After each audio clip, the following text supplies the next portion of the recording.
Hello and welcome to Citi News Daily on Citi TV. My name is Vivian Lokko. Coming up, EPA shuts down Chinese company whose activities led to the closure of Asutuari Senior High Technical School. And also coming up, President Akuffo-Addo appoints Mrs. Elsie Awaji as the second Deputy Governor of the Central Bank.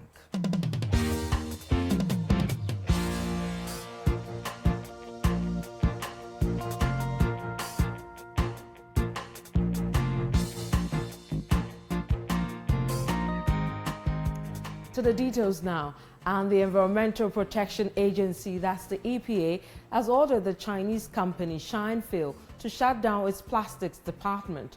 Fumes from the toiletries and plastics manufacturing company at Asutuari were reported to be polluting the residents and students in the area. Last week, Citi News Daily reported the closure of the Asutuari Senior High Technical School due to heavy pollution from the company.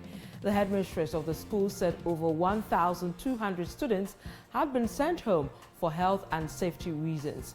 Citi News Daily was at the scene when the order was issued. In the immediate term, as in the short term, as we mentioned, this facility, the plastic facility has to comply with the requirements of our law. That is the environmental assessment regulations, which requires that facilities like this need to go through an assessment process, obtain a permit before you start. They started before that, and we are going to ask them to close that part of their operations and then comply with the requirements. Some other stories, and utility service providers in the country are demanding an upward adjustment in their tariff. At a joint consultative forum with the Public Utility Regulatory Commission in Accra on Monday, the utility companies demanded about 200% increase in the tariff. This is in spite of assurances given by the President to reduce electricity tariffs. Chairman of the Technical Committee of the PURC, Ishmael Ejekumhene, in an interview with Citi News Daily, called for a careful assessment of the demand as government has already promised a reduction in electricity tariffs. For significant increases in the tariffs. Already the executive have actually gone ahead to announce some tariff reduction. So hopefully we'll be able to come up with a tariff that meets everybody's expectation. Now, the Special Prosecutor nominee, Martin Amidu, will tomorrow, Tuesday, be vetted by Parliament's Appointments Committee.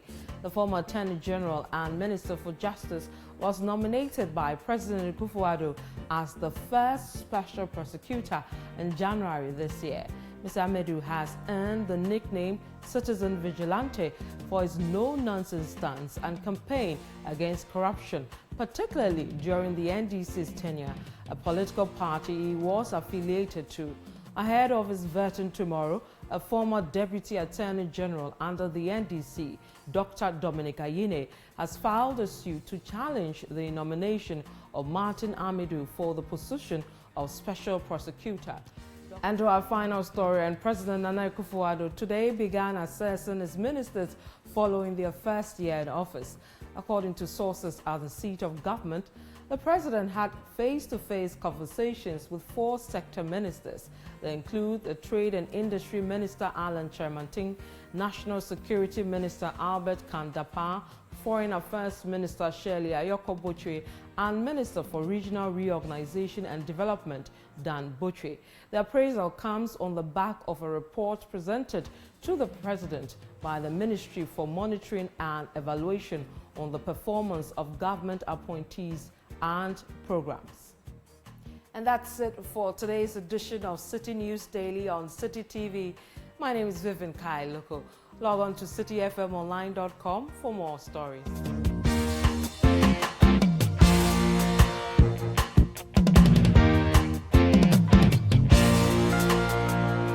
Second Image International admissions in progress. Courses available include hairdressing, beauty therapy and fashion.